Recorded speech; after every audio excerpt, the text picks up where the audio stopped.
Där var vi live! Välkomna alla ni hemma i stugorna, på hotellen eller på campingen eller var ni än befinner er i det här avlånga landet. Jag heter Jennifer Mortimer Hawkins. Det här är Sweden Rock TV. Welcome to Paradise! Sweden Rock TV.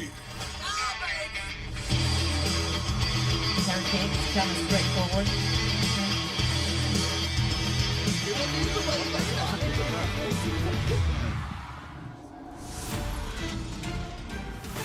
Sweden Rock TV, your online paradise.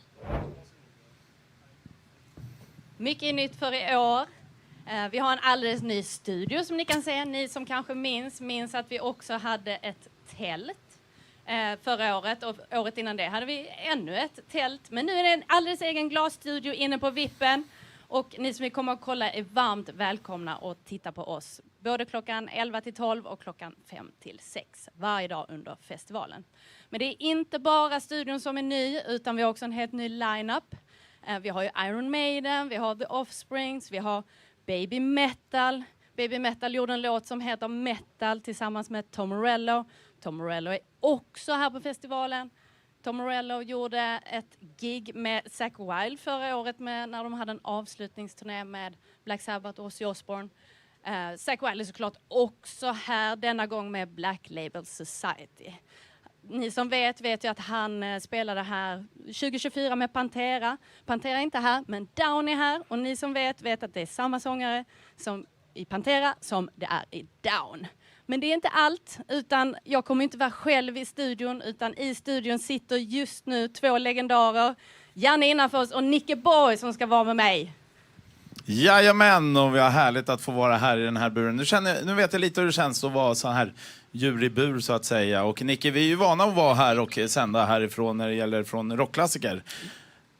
Men hur känns det här då? Ja, jag ska säga Jennifer att vi sitter inte, vi står och vi är på tå. Det här är öppningsdagen Sweden Rock Festival. Vi är sjukt peppade. Jag gillar egentligen inte kameror, det vet du som lyssnar på rockklassiker. Men nu får jag skärpa till mig och se bra ut för dig som tittar på Sweden Rock TV under hela festivalen.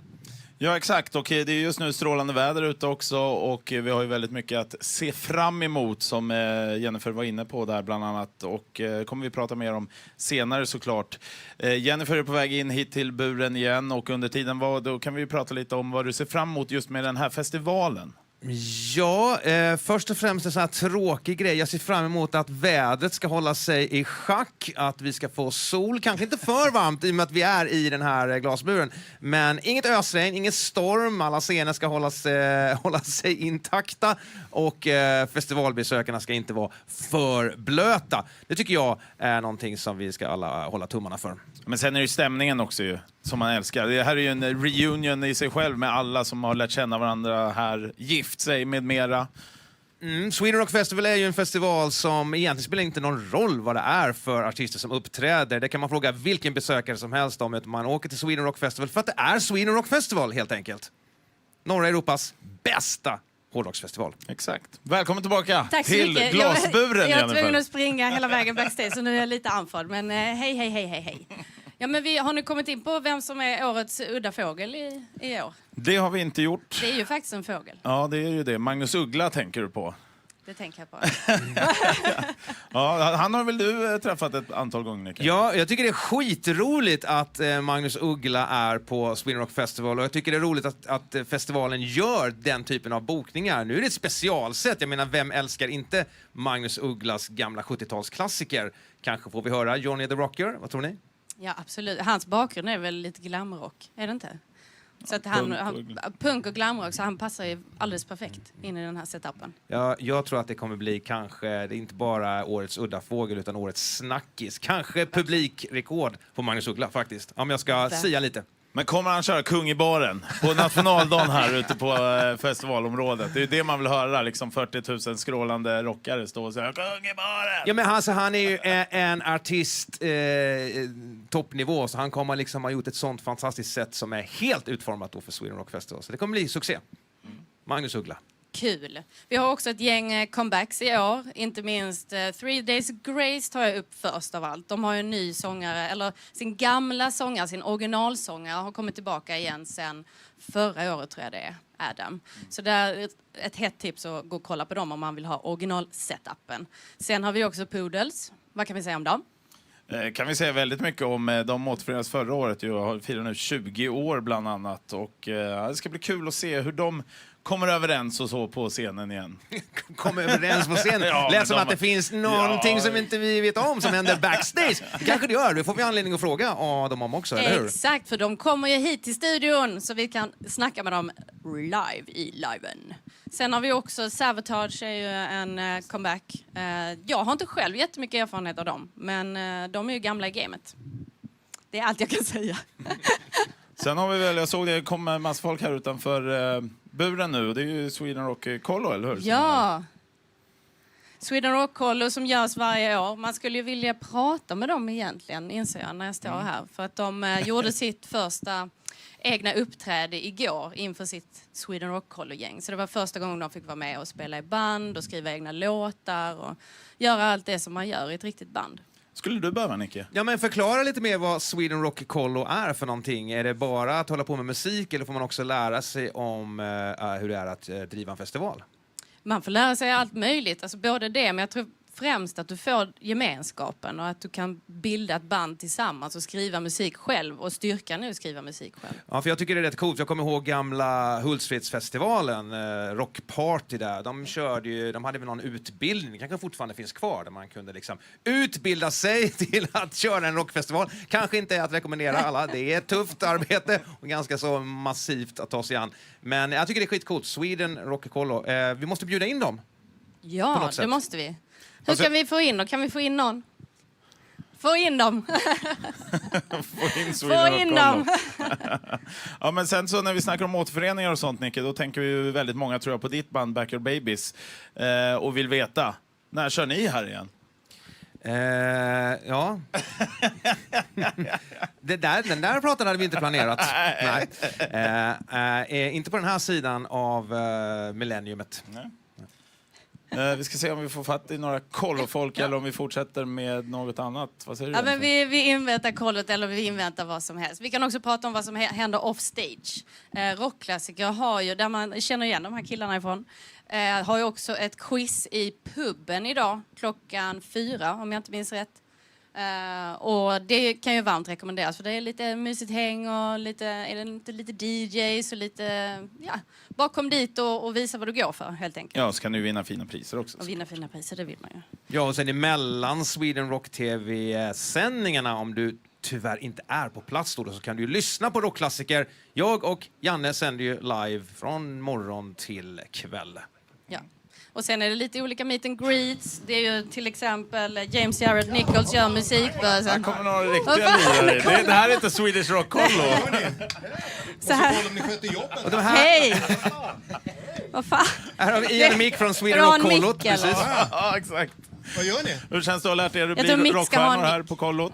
Nej, men du hade redan. Vad fan? Ja, de Fan, har. vad ni var Vad gör ni snabba. här förresten? Ni ska inte gigga. Nej, vi ska dricka bira och kolla på lite bra rock'n'roll tänkte vi. Solen skiner så att vi måste passa på elda på flinten lite. Jag ser att du har ju eldat på. Eller är det bakfyllan som skiner Ja, igen? exakt. Så är det. Nej, men vad härligt att se er här igen då. Vi har ju faktiskt jobbat ihop tidigare just på radiostationen Rockklassiker. Då hade vi så här vinfredagar och sånt, du och jag och Mick bland Ja, annat. och sen börjar det spåra när vi börjar med vintisdagar också. Just det. Ja. Nej, men däremot så firar ni ju jubileum med Final Countdown-plattan, vet jag. Så är det. Ja, 40 år och ni ska ut på en liten tur där också. Kan Ja. ni fatta att det är 40 år sedan? Nej, det kan man inte. Då är inte du född ens. Det var jag visst. Jag fyllde 42 i måndags. Jag var inte född. Jag var verkligen inte född. Nej. Nej, men det här är ju så bisarrt, liksom 40 år. Det är ju liksom en... Ja, det är ju en livstid för många, tyvärr. Jag vill säga. Men så att vi skulle vara ute och turnera på Final Countdown 40 år senare, det är ju egentligen lite bisarrt. Eller vad säger du, Micke? Ja, det är jättemärkligt. Så blir man ju påmind om hur gammal man är också. Det är lite jobbigt. Men vad är största skillnaden från er 40 år sedan och nu? När ni är ute och turnerar till exempel.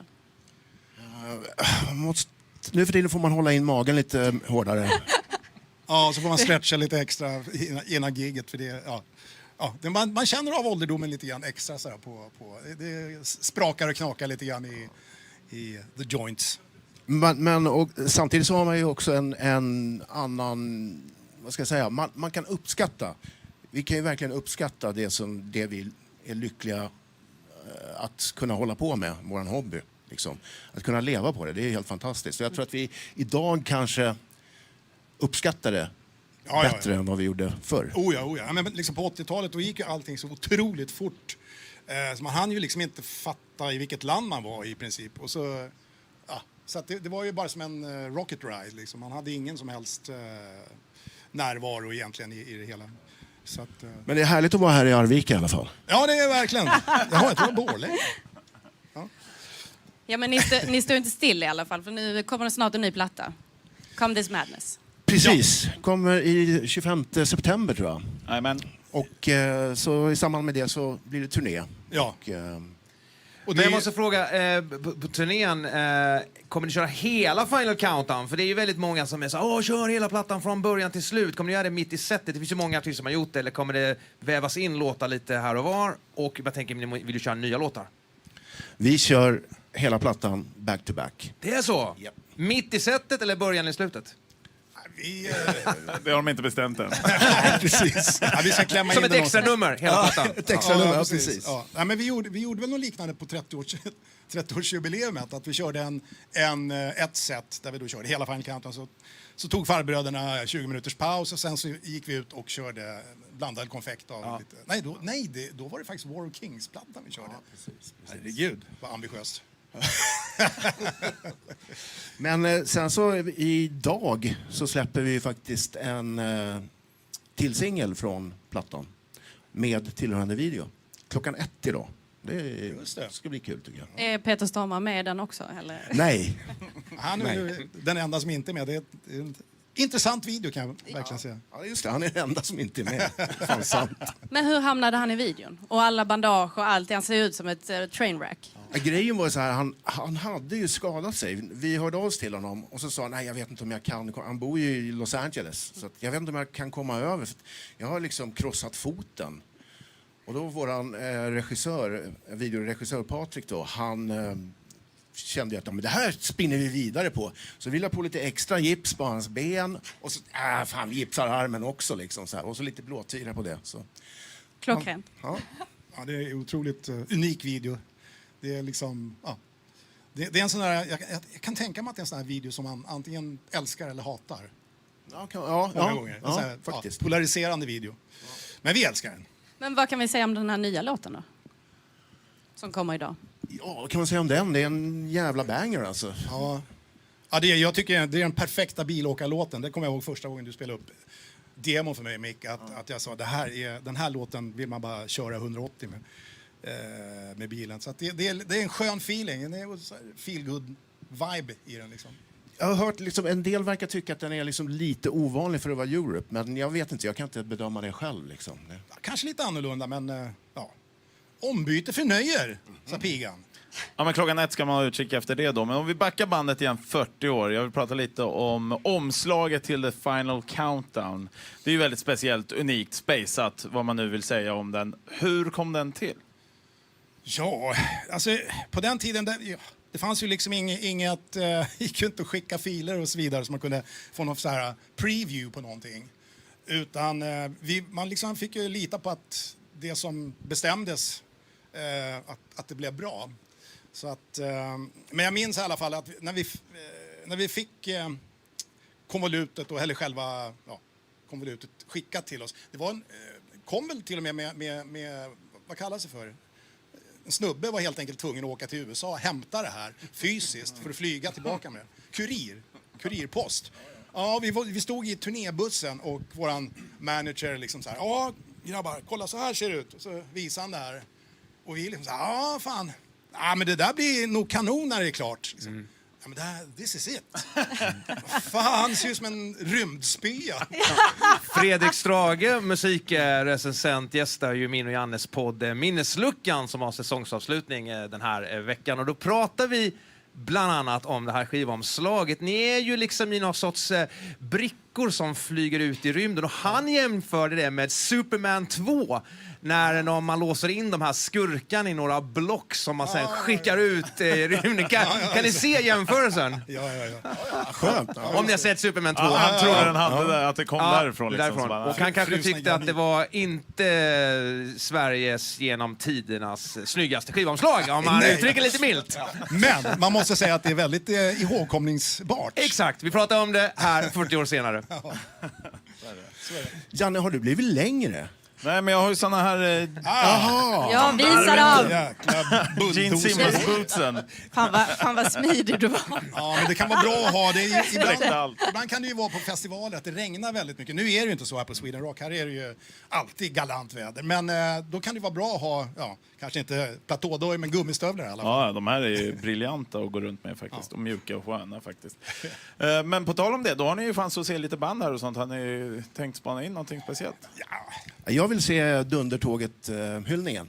Absolut. Det skulle vara... Det ser jag verkligen fram emot. Jag säger så här, man börjar med att dricka lite öl, sen löser det de här frågorna sig senare, tror jag. Liksom. Ja, men vi var inne på det lite tidigare. Det bästa med festivaler, och det kommer jag ihåg tidigare år här på Sweden Rock, just att när man har inget speciellt som man ska kolla på just då, så går man förbi en scen och så bara, vad fan är det där? Och så är det något band som man inte har tänkt gå och se och som man kanske inte har lyssnat jättemycket på, så är det bara svinbra liksom. Det är det jag älskar med festivaler och den här festivalen speciellt. Sen är det ju en sån generellt fantastisk stämning på Sweden Rock. Folk går bara runt och myser liksom och njuter av musik och varandra. Så det är liksom, det är en sån otroligt friendly stämning här. Så det är lite grann som att åka ner på södra Europa och semestra över en helg. Vad är ert allra första minne härifrån? Och nu fick vi gräva långt ner i den där banken. Ja, men mitt minne är nog när vi var här. Det måste ha varit 2003. Det var första gången jag var ner på Sweden Rock tillsammans med rockklassiker. Vi höll på och roddade i vad jag tror kallades för rockklassikertältet på den tiden. Och byggde en scen av såna här Europapallar. Och bandet Talisman lirade ju där då. Så att, det tyckte jag var ett stort minne. Och se Talisman stå och wobbla på Europapallar. Ja, men häftigt. Tack för att ni kom hit. Okay. Och så får ni gå ut och fortsätta. Tackar. Kul att... Njut av festivalen. Kul att krascha Det var bara kul att ni skulle förbi. Ha det bra. Vi ses på en bira sen efteråt då, någon gång när jag är klar. Ja. All right. Ska vi byta plats? Jag vill komma i centrum för en gångs skull. Gör du det? Jag tänkte jag skulle frågat om dokumentären där, men Ja. det hann vi inte riktigt Ja, med. fan, Alltså. The Movie skulle Det vi ryktas fråga ju om en ny Europe-dokumentär alltså. Och då kommer jag att tänka på den här gamla som gick på SVT för 100 000 år sedan, när Ian står och sjunger i duschen och med kläderna på. Det var liksom lite så här, lite rock'n'roll. Hur är det att göra en dokumentär idag 2026 liksom? Vad får man visa, vad får man inte visa och så vidare. Det skulle vi ha frågat om. Men det kanske vi göra nästa gång. Eller ikväll. Ja. Ikväll kanske. Eller Kan vi vadå? fråga dem? Ja. Men jag tänkte också, de är ett av få band som blev filmade under väldigt lång tid ju. Med en sån här gammal typ VHS-grej då på axeln, och de fattade inte varför den här snubben skulle filma dem. Det var ju någon av deras team, minns inte storyn helt. Men jag vet att det finns extremt mycket material på de här killarna från den tiden. Ja, jag har ju snackat med Joey om just den här Europe, The Movie, som skulle varit ute för länge sedan, som inte har kommit ut, och ingen vet riktigt varför, men man kan ju bara gissa att det är lite tekniska prylar som har tagit mer tid, för att Joey har varit nere och grävt i lådor för att få upp gamla bilder och just gamla VHS-tapes och sånt. Man hade... Det är det jag far efter. Jag är nyfiken, för jag vet ju också att Ian och Mick kan fästa till det. Så är det. Ja, men vi får fråga dem ikväll helt enkelt. Jag ville ju att de skulle inviga vår studio. Ja, vi vi har ju trummor, vi har gitarr, vi har allting. Nu hann vi inte det, men det kommer ni se mer av sen. Men det hade varit kul att se Ian bakom pukorna. Ja, vi kommer ju ha liveband som spelar här varje kväll, så att det blir hur bra som helst. All right. Ska vi köra lite dagens måsten? Dagens måsten. Det här är ju någonting som inspirerats av alla som är på festivalen. För att jag har ju sett att jättemånga gör skitfina listor om vilka de vill se, vilka de kanske kan se och vilka som man helt enkelt måste se. Så då tänkte vi komma med våra egna tips på vilka vi måste se under festivalen. Och Nicke, Janne, Ja, jag kan börja, för jag tänker så här att jag ska faktiskt tala från hjärtat då och kommer tipsa lite om en polare till mig som kommer uppträda här ikväll. Ganska hemligt band, man visste inte hur de såg ut, de ville vara hemliga också. De har släppt 2 plattor men inte visat sig själva, känner man igen lite från Kiss och Slipknot kanske. Men de spelade på Nalen i Stockholm i januari och då fick man ju se vilka det var. Nu hade ju jag koll på att det var en av mina bästa vänner som sjöng, så att jag hade ju lite koll i alla fall. Men det är Strevelna som spelar ikväll 23:30 på Blåkläder Stage. Och de sjunger ju på svenska. Gabriel tycker jag är en av Sveriges bästa röster, så det ska man absolut gå och spana in. Och vi kan väl kolla till dem lite snabbt.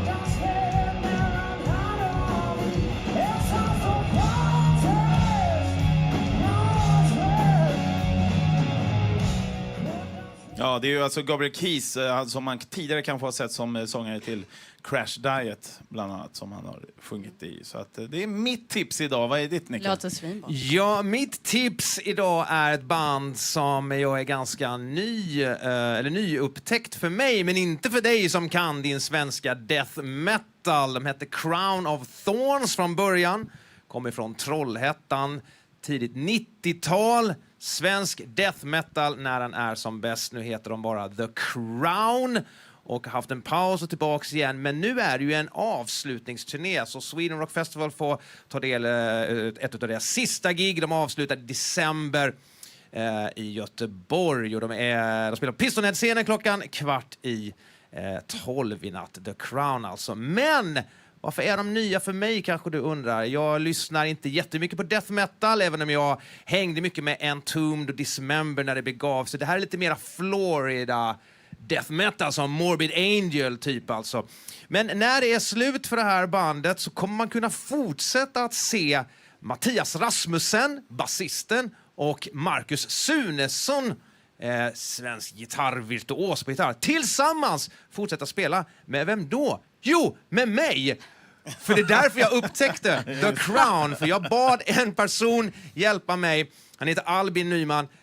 Jag vill inte spela Backyard Babies-låtar. Sätt ihop ett band åt mig. Och jag bara, det kan jag fixa. Jag känner skitgrymma musiker. Så fick jag en lista på de här snubbarna. Och det visade sig att det var Mattias och Marcus ifrån The Crown.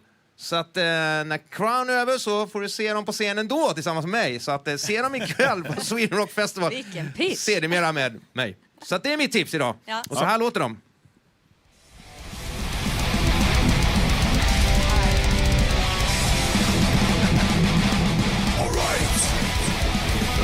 Det här låter svinbra.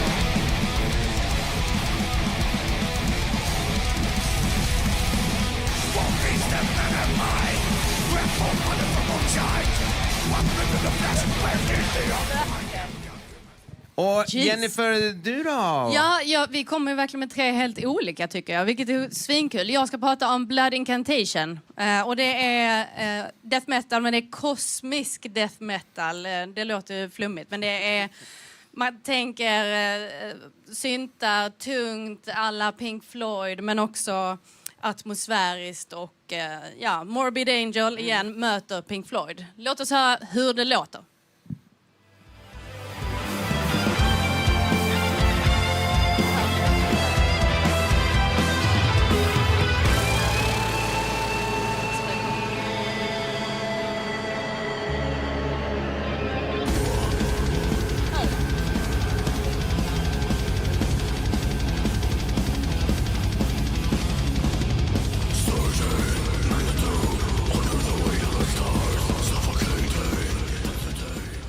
Ja, ni hör ju själva.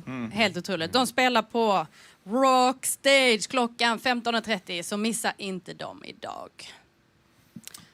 Nej, precis. Det blev skitbra. Dagens måsten alltså. Och vi har ju det är ju faktiskt inte bara vi som kör här, utan vi har ju även en flygande reporter, som det kallas här sexigt. Som Yes! flyger in dessutom. Jajamän, hej på er. Hej! Och hon heter ju också någonting. Hon heter Erika, välkommen! Tack så jättemycket. Tack. Och vad ska du göra här, Erika? Jo, men jag ska ju springa runt här på festivalområdet. Känna folk på pulsen lite grann. Kan bli en och annan utmaning. Vi ska liksom springa runt och stöka till det lite och göra massa roliga och tokiga saker. Så pass på där ute. Ja, håll utkik efter Erika, för då kan ni bli en del av någonting stort. Håll utkik efter Erika. Jag är ute på campingen, du som är där, och skärp till det. Annars får du vara med i rutan med rumpan bara. Exakt. Så, precis. Eller hur? Framförallt igår, för igår, vad gjorde du då? Jo, men igår så tog vi oss ut både på festivalområdet för att kolla läget här på området. Det var ju inte så mycket folk här då, men det är ju extremt många som jobbar med festivalen. Och sen så gjorde vi även en litet... Your online paradise. Ja, där kom den. Tisdag, dagen innan Sweden Rock öppnar. Följ med. Welcome to paradise. Ja, som ni ser så är vi ju här inne på området nu. Det är tomt. Imorgon den här tiden så kommer det vara smockat. Här, Festival Stage. Tänk om man fick upp på den. Jag har ju aldrig varit upp på en sån här stor scen. Vad är eran roll här på festivalen? Stå här och hänga. Vi testar Rock and Camp. Ja, vad säger man? Det är väl vanligt stuk. Oj, oj, oj. What is this? Är det din idé det här? Ja, det är våran idé. Är det många som ställer upp? Det är en hel skördefest. Hur går det för er? Skitbra! Vad har du för solskyddsfakta? Alltså styrkan på den där? 30. Passa så du inte bränner dig bara. Ja. Här har vi glampat upp det ordentligt, ser jag. Ostkrokar, Ramlösa. Ja, det är vad man behöver för att överleva den här festivalen. Bajsmannen! Får man fråga var det namnet kommer ifrån? Ja, man råkar ju bli lite för full på förra Sweden Rock, så då tog man an sig det namnet då ju. Men du tar det lite lugnare den här gången, ser jag. Ingen chans. Precis. Vad är dina bästa tips inför festivalen här nu? Silvertejp är bra. Saker går sönder. Om tältet går sönder. Hur går det för er? Svårt att ta upp ett... Det är bara dra lite. Alltså, behöver ni hjälp med någonting? Nej. Hej Johan. Kommer från Köpenhamn. Du kommer från Köpenhamn. Ja. Men du pratar inte danska? Nej, för att jag är från Linköping. Du, den här outfiten du har på dig, Ja. den är inte så rockig. Han är från var vem man vill. Alltså det är det som är det bästa med Sweden Rock Festival, eller hur? Ja. Hur går det tycker du? Jo, det är lite segt är det. Vad skulle du ge för tips till de som står där framme och jobbar då? Ja, jag vet inte, alltså... Rappa på kanske. Ja, det hade varit bra. Vad gör ni? Ska sända Sweden Rock TV. Men det är ju du! Ursäkta, vi måste avbryta. Ni måste få se hur det ser ut i limousinen. Så häng med, kom! Om ni kikar in här med huvudet så kommer ni se otroligt mycket platser. Man får plats med 8 personer, det är ren lyx, man kan dricka både det ena och det andra. Men nu över till studion. Ah, kolla! Famous face! Jajamän. Sweden Rock TV. Your online paradise. Det var ju ett känt ansikte där i slutet. Ja, det stod han och försökte fixa sin Sparade det akkreditering. bästa till sist, förstår du. Ja, vad ser du fram emot idag då? Nej, men idag så ska jag ju som sagt bege mig ut. Vi ska försöka hitta folk som kan growla. Oj! Lite scream kanske. Så att det ska vi göra. Och sen, jag ser faktiskt fram emot att se The Offspring. Ja. Det är liksom lite ungdom för mig. Jag lyssnade väldigt mycket på dem när jag var liten. Så det ser jag fram emot. Men alla andra band också. Det ska bli skitkul första dagen här nu och bara få njuta av dagen tillsammans med alla besökare. Det låter svinbra. Och som sagt, håll utkik efter Erika så kanske ni hamnar på film. Yes! Ut och spring! Tack Jag vet så att du har mycket. jättemycket att göra. Och här har vi ett annat känt ansikte. Sari, ska du komma in i bild? Master of Booze som jag kallar henne, Ja, men det är inget Boozemaster. officiellt Här, namn. du kan ta den. Vill du ta den? Jag har andra skills också. Vad gör du här? Jag är här för att... Flytta med dit så Janne kommer in. Ja. Nej men Eddie's Dive Bar, Iron Maiden fans. Det är lite grejen till att vi är ju här varje år, men i år är det ju för att vi har en Eddie's Dive Bar i Vippen för mycket för Iron Maiden fansen. Tyvärr inte ute eftersom det då är starksprit. Vi har inte tillstånd för det där ute. Så för att plisa Iron Maiden fans, ja precis. För att plisa Iron Maiden fansen så är vi ju specifikt här för dem idag och för Iron Maiden. Men det är ju jättehäftigt för att det är ju inte överallt de poppar upp heller. Nej. Jag har varit på några utomlands någon gång men det är liksom inte på varje ställe som de dyker upp. Utan vi har ju haft turen då att få hit just den här baren och där har vi ju då Rum of the Ancient Mariner och sen har vi lite vin av Iron Maiden där. Så. Men merchen kommer ju vara där ute. Kommer du hänga med Iron Maiden någonting idag? Ja. De är redan här, kanske. För jag har en fråga som du måste ställa. Ja. När jag växte upp och satt och kollade World Slavery Tour Live After Death och läste alla liner notes som man gjorde när man var ung hårdrockare. Då var det häftigaste var att Iron Maiden har en egen lastbil med egna öl med sig på hela turnén. Vi tänkte, fan, de har en hel lastbil med sina egna öl. För de kan inte dricka någon skitöl när de kommer till något land någonstans. De har sina egna öl. Tror du det stämmer? Var det så? Kan du ställa frågan åt mig? Jag vill inte krossa din dröm. Kan vi inte låta det vara så? En fantasi. Det var så. De hade en hel långtradare med Iron Maiden-öl. Ja, men alltså, det är ju det bästa. Låt drömmarna få vara drömmar. Det är lite som Mickey D och hans snus. En hel långtradare med... Alltså tänk dig själv praktiskt att ha en långtradare med öl. Hur varmt blir det? Kommer de att explodera? Eventuellt. Ja, nej. Det beror på hur snabbt de dricker upp dem. Exakt. Nu dricker ju inte grabbarna så mycket. Nej. Men jo, visst är det någon här idag. Right. Kul, Sari. Då ser vi dig också ute på fältet. Eller här bak med Iron Maiden. Det kommer ni göra. Ha en trevlig festival. Lycka till Thank med you. sändningarna. Ja, men tack så mycket. Tack. Hej. Kan inte du berätta mer om Maiden? Jo, men alltså jag är exalterad över Iron Maidens spelning här på Sweden Rock Festival. De har ju varit här ett gäng gånger och är väl alltid bra. Men sist jag såg dem när det nu var, alltså när de var i Sverige på den här turnén där de kör, vad är det, 7-8 första plattorna man fokar på. Alltså mycket låtar från Killers till exempel. Alltså jag växte ju upp med Iron Maiden. Iron Maiden var the hårdrocksband som fick mig att liksom inte fortsätta lyssna på Wham och Duran Duran och de här banden, utan det var så här, sen blev det metal.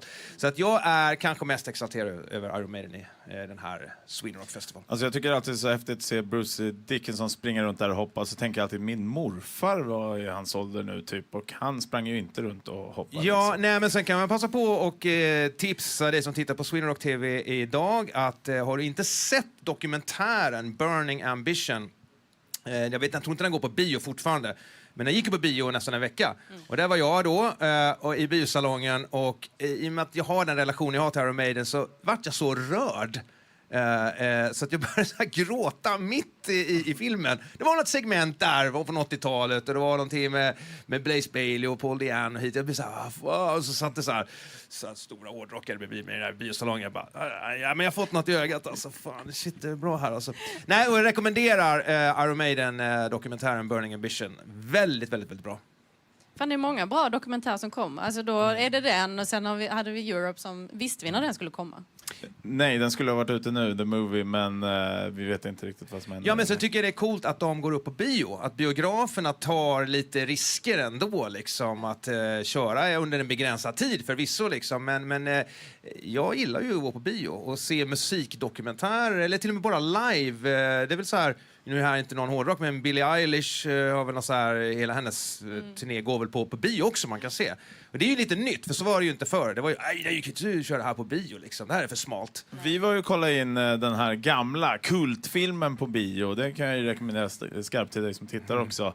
Där du också fick lite så här, jag har träffat han, den här från 80-talet, du vet, när vi satt där på bio.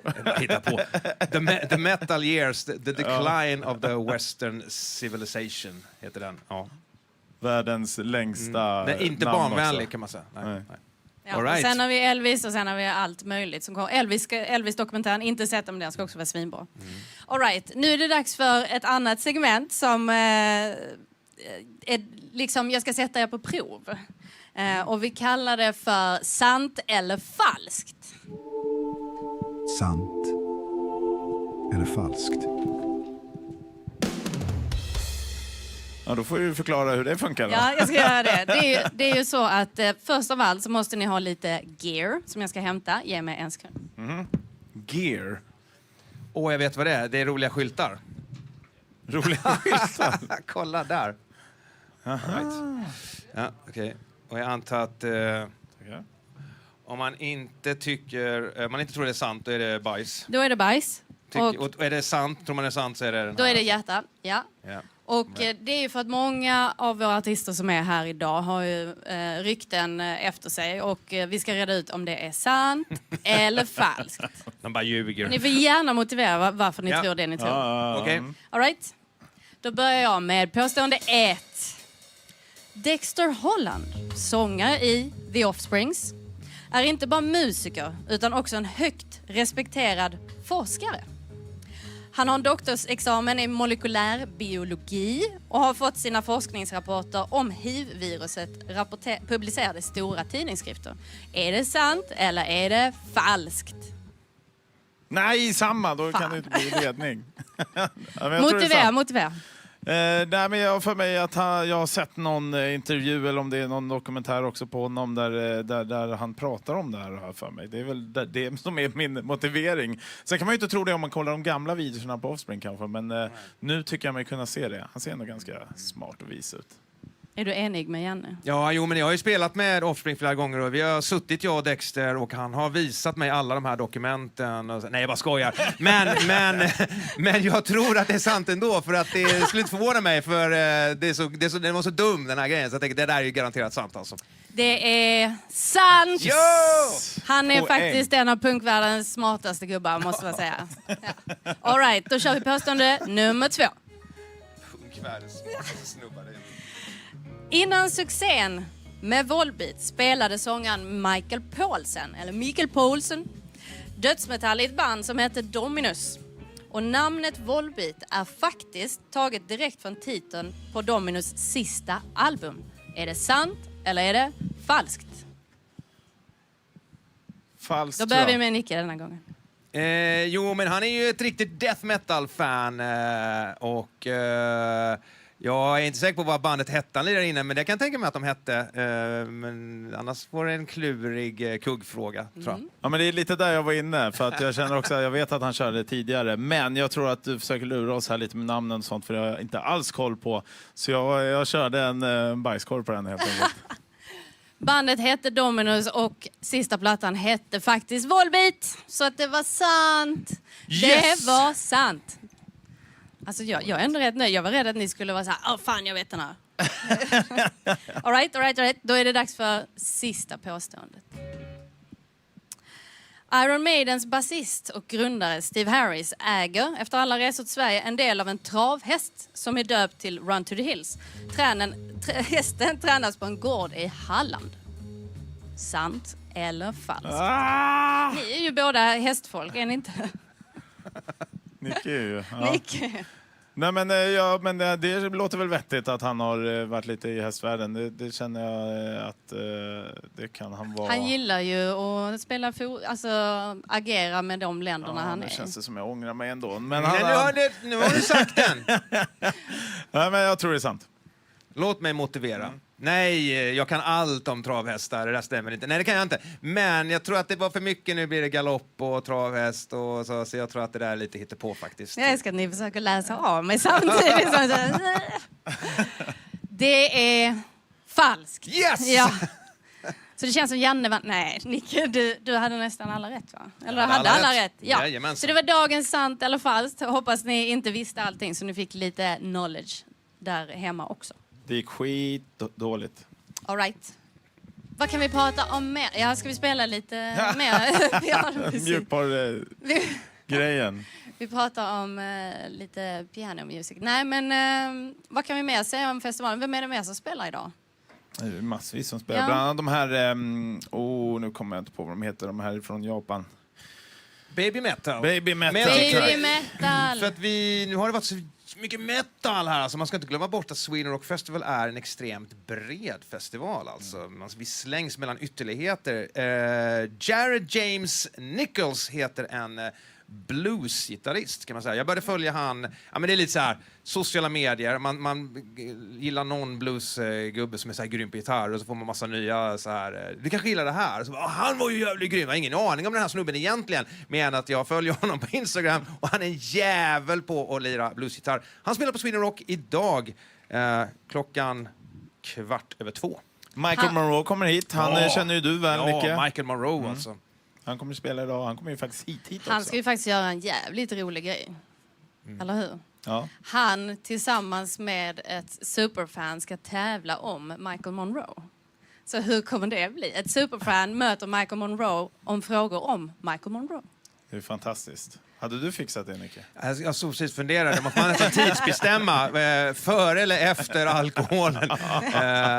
Då blir det lättare eller svårare. Nej, men det är ju skitrolig grej. Känner Michael Monroe sig själv lika bra som superfanet gör? Det kommer i eftermiddag, Sweden Rock TV. Ja, det kommer bli skitkul. Men jag tänkte just med Baby Metal och att de gjort en låt med Tom Morello. Tom Morello är också här. Vad kan vi säga om Tom Morello? Han har ju gjort en jäkla massa features, men han har ju också gjort jävligt grymma egna låtar.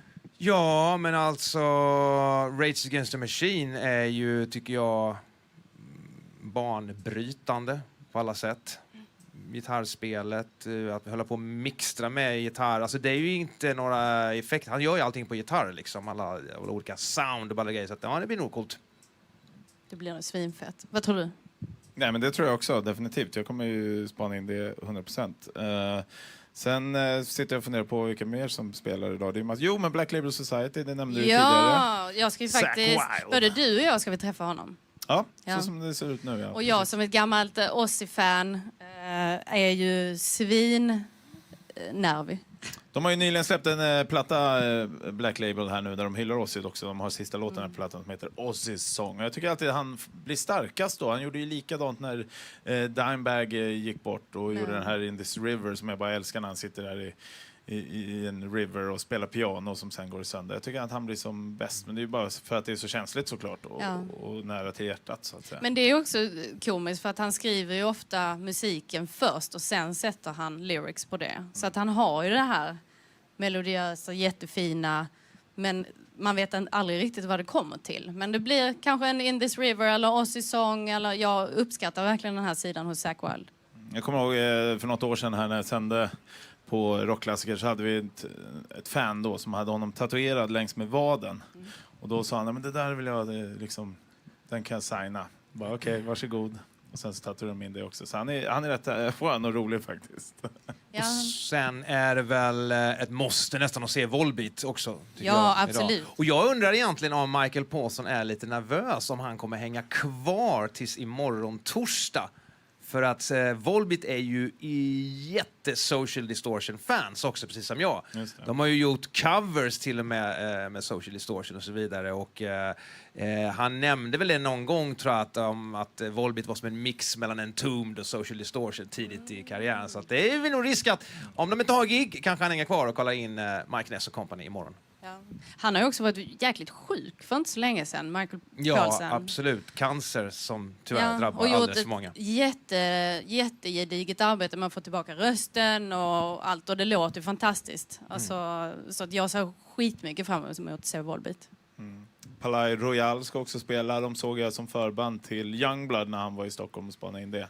Ett band från Amerikat. Lite slisigt så, lite skönt. Det är definitivt något också jag kan rekommendera att spana in idag.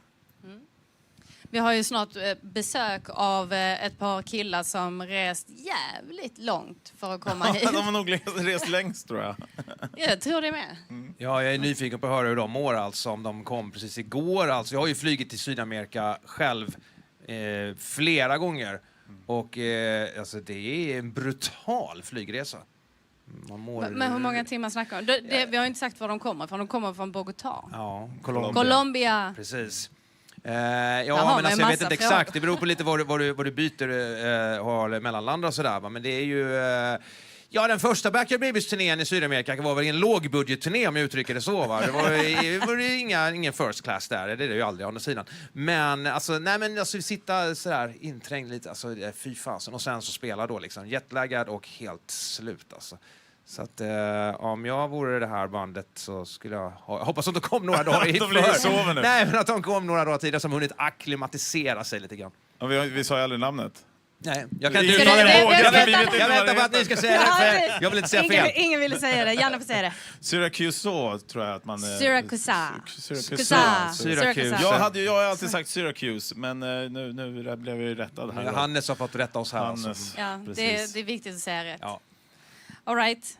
Det är de som kommer hit i alla fall, och det ska ju bli rätt kul att då snacka lite, men jag tänker främst hur är liksom skillnaden metal där kontra här. Det är ju bland de första gångerna de är här, de spelade på en festival förra året, första gången de var liksom i Skandinavien. Ja, om man vänder på det så är det ju väldigt många amerikanska, europeiska metalband som älskar att lira i Sydamerika. Lite överallt egentligen. Alltså, det spelar ingen roll. För att det är sån enorm fankultur. Alltså de är högljudda på ett annat sätt. Det kan man ju se lite längre söderut i Europa också. Liksom. Det är lite mer drag på publiken i Madrid än i Västerås, kanske, inte vet jag. Men alltså, förstår du vad jag menar? Så det ska bli kul att höra vad de känner i sin hemmapublik. Om det är alltså, när de är här liksom. Ja. Jag älskar att du dissar Västerås. Nej, men det var bara, jag älskar Västerås, jag älskar alla städer. Men jag tog bara ett exempel. Ja. Nu börjar soundchecken gå igång här. Jag vet inte om ni hör det här hemma, men vi är ju en liten glasbur så hela skiten vibrerar. Så är det. Det kommer vi få vänja oss vid. Ja, jag vet. Alltså frågan är om jag ska kolla om de har kommit eller inte. Ska jag göra det? Spring du och kolla. Jag kollar lite snabbt så får ni prata om någonting ni tycker är kul. Ja. Men då kan vi ju passa på att säga, Janne, jag var ju och nämnde det nyss, att gillar du att lyssna på podd och du ligger bakis på campingen, så kan du lyssna i kapp på min och Jannes podd som heter Minnesluckan. Här i Sweden Rock TV har vi fått tillsägelse att använda sunt förnuft när vi pratar med dig som tittar. Minnesluckan är det precis tvärtom alltså. Den är inte barnvänlig. Och säsongsavslutningen ligger ute nu den här veckan. Där har vi då gäst Fredrik Strage. Pratar bland annat om Europe och deras Final Countdown, 40-årsjubileum och mycket annan skit. Det är väldigt roligt, om jag får säga det själv. Ja, över 100 avsnitt har det blivit. Jajamensan. Så det är lite kul att fira. Och så sänder vi ju live med rockklassiker. Också emellan Sweden Rock TV-sändningarna skulle jag säga. Så är vi ju live från samma studio här. Vi delar studio Rockklassiker och Sweden Rock TV.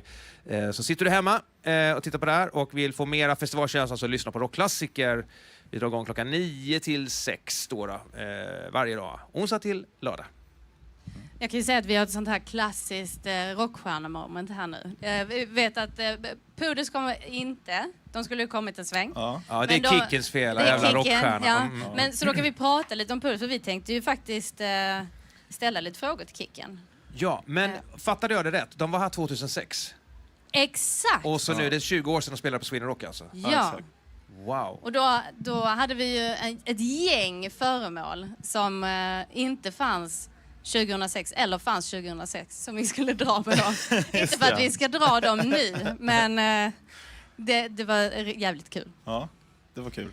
Men vad är det med Pudes? De återförenades förra året. Åh jävlar! Just det, de kör överflygning Nu kör de med militärflyg. JAS-gripen för att öppna upp festivalen, vilket är jäkligt häftigt. Det är ju typ bara kungar och sånt som får det annars. Ja, det är som OS-guldmedaljörer. NFL halftime-showen här. Kommer fighter jets och nu öppnar Sweden Rock. Fast det var bara en militärövning kanske. Ja, och vi har ju faktiskt inte snackat om det stora grejen idag som sker direkt efter det. Det är ett frågetecken på blåkläderscenen. Ja, just det, Janne. Och ingen vet vad det är, men det är ju det som alla står där utan nu och köar för. Ja, det är Metallica igen. Kommer inte ihåg det ryktet när det var Metallica skulle avsluta, det var jubileet där. Alltså, det var inget jävla Metallica. Det spreds ju från campingen. Det älskar jag i och för sig, att det fortfarande funkar. Det är inte bara internet och sånt, utan det kan gå mouth to mouth. Att man sprider ett rykte och sen helt plötsligt vet alla om det, men det är helt osant liksom. Det ska bli jävligt kul att se vem det är. Som allt dåligt man har hört om mig, det är bara osant liksom. Öppning, vad tror vi då? Kent? Nej. Kent. Åh nej, gärna inte. Magnus Uggla igen? Nej. Ja. Nej, men vi skulle ju också prata om deras återförening, för det är liksom varför det händer nu. Det är ju också jättemånga på festivalen som har frågat efter The Poodles, för att de har inte sett dem på ett gäng år. Men ni känner väl Kicken sen innan? Ja, men alltså vi kan ju säga att Kicken är ju alltid på Sweden Rock och mycket beroende på att han är en stor del av Rockklassiker All Stars. Vårat All Star-band och som Nina Söderqvist alltid sätter ihop varje år. Klockan 1 på Pistonhead-scenen är det, va? Ja. Vilken dag? Fredag. Och då har vi ju en jävligt ball grej. Man har ju kunnat vinna på Rockklassiker att bli rockstjärna för en dag. Han står på scenen en dag men egentligen leva rockstjärnelivet hela festivalen. Då har vi en vinnare. Och då får han kliva upp på scenen och köra en låt med då, jag tror det är Mickey D och resten av All Star-gänget där liksom. Så det är en riktig höjdpunkt. Jag hoppas inte han blir för nervös och bara så här. Det är både en vinst och ett straff på samma gång. Ja, men den här snubben, han är rätt självsäker. Jag tror att han kommer leverera alltså. Västkustkille alltså. Händer det grejer. 100%. Kicken brukar faktiskt ha något som heter Gubbasoffan. Och jag är ju medbjuden där nu för tiden. För jag har blivit gubbe bevisligen. Men det är hemma hos Kicken? Ja, det är hemma hos Kicken. Det brukar vara en gång om år, kanske 2. Och då är det ju liksom bara gubbar som sitter där och egentligen snackar skit och har det trevligt. Och det är man kan säga att det är ett genomgående tema som är lite gubbgnäll och det var bättre förr. Ja, kan man säga. Ja, och det är allt från skådespelare till fotbollstränare med mera där. Mycket trevligt. Tyvärr är inte du välkommen, Jennifer. Men Nej, jag Gubbasoffan brukar annars vara en hybrid som är lite som hamnar överallt. Men det man också måste säga om Poodles, det är ju att det är deras första gig på deras jubileumsturné är här på Sweden Rock. Så det är första gången de spelar tillsammans. Så det ska bli jävligt intressant att se hur tajta de är eller om de har tappat sig själva. Nu kommer de bandet från nu kommer det lite gäster in i studion. Välkomna! Welcome! Grab a mic there. Okay. Hey. Hey How are you guys? Sorry we're late. No worries, no problem. no worries. We talked about the Poodles. Ever heard of them? The Poodles, I haven't. I guess so. But I saw they're playing. Yeah. So I got a question first. We've been talking about your journey and we are curious. When did you arrive and how does it feel? Are you jet lagged and how was the flight? Everything, tell us. We arrived like 4 days ago. Oh, okay, good. To Copenhagen because we had like our own little show there in a bar. It was pretty good. So now you're not too jet lagged and you feel good today? No. I feel fresh. Yeah. Because I've been flying to South America many times and I am completely dead when you arrive and it's horrible. Yeah, it's so horrible. Just it's horrible. wondering, okay, that's the first day is always the worst, but 4 days later I think we are all right. And are you staying during the whole festival or is it just today? Some of us. Yeah, some of us. I'm staying through the whole festival. He's traveling to visit family in Germany. And yeah, that's about it. Yeah, but you're from Bogota, Colombia. From Bogota, Colombia. Tell me, I've never been there. How is the metal scene over there? Oh, it's pretty huge. Yeah. It's pretty huge, but I guess like everywhere is hard. But I think we're playing the game in hard mode, especially in South America. Because it's, even though there are like really big bands from all over the world playing like every weekend, the local bands struggle to get people to their shows and sell merch and I don't know, release like good records and everything. Cool. And tell us about Siracusa, your band. What can people expect when they see you? Okay, we are like kind of a technical, kind of progressive band, but there's a lot of energy on our songs. There's a lot of melodic parts that people really can enjoy, and sing along. What else can we say? Now we are like experimenting with some Latin music, not in like Latin with metal, but with Latin, like the essence of the Latin music in our songs. We last year released last year or this year? Last year. We released a song called La Caída, The Fall in English. And there's a part where we have like a traditional instrument from Colombia doing like a solo. And on Friday, actually, we will release the new single that has another like really traditional instrument from Colombia. It has la marimba, the chonta.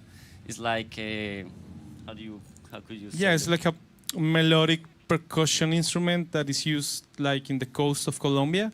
So what we are trying to do in this new record that we're working on is just trying to include some of our heritage into the music, but not like trying to be, like the folk exactly. Band, we're not trying to be a folk band. Just you know, like to pay an homage to our ancestors, I think. And that's been quite interesting, and it's one of the reasons that maybe we are here today, because last year Hannes, like a booking agent from Sweden Rock, saw us in Bogota, and we played that song. Yeah, and kind of the main interest point that they took was like, oh, these guys are experimenting with those kind of things, and is, you know, it's different from the other bands out there.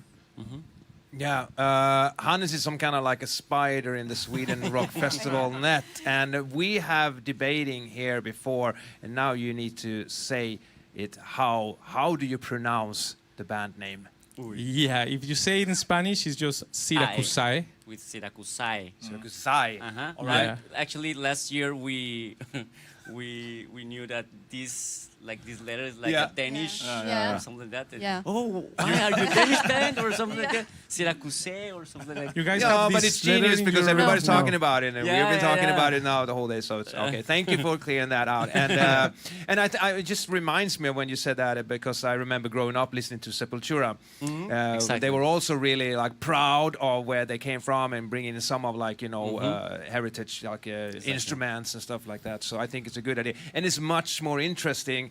If you excuse me, I'm from Sweden and from Stockholm. I don't know what kind of instruments I would bring into my music. Maybe blockflöte, I don't know, or a violin. You know, but it's like, I think it's super cool. Yes.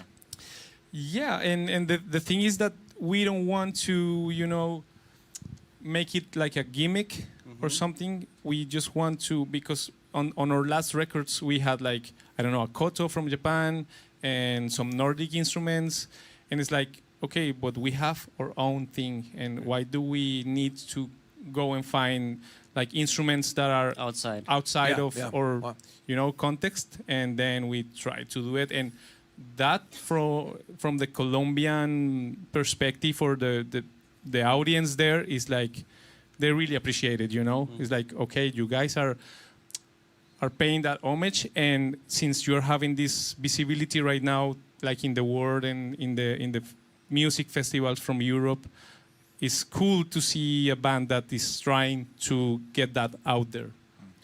Yeah, definitely. Yeah. And you also open up for some pretty cool bands that I really love, like Lamb of God.